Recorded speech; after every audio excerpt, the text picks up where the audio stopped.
Welcome back to another technical deep dive here in the debug zone. Today, we're tackling a big question and breaking it down with insights from other users. Hopefully, this clears up some misconceptions and helps you get the answer you need. So, buckle up, stay a little curious, and let's jump right in.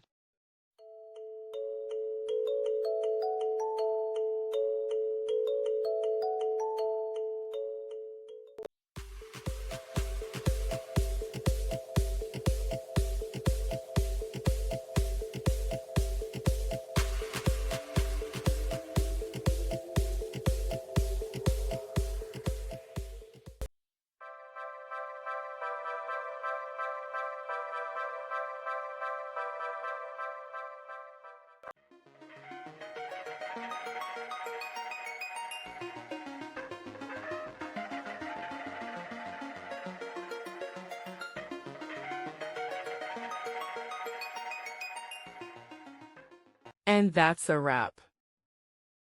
I hope you found the answer you were looking for. If you did, take a second to hit that subscribe button. It really helps out. And let me know in the comments which solution worked best for you. See you next time in the debug zone.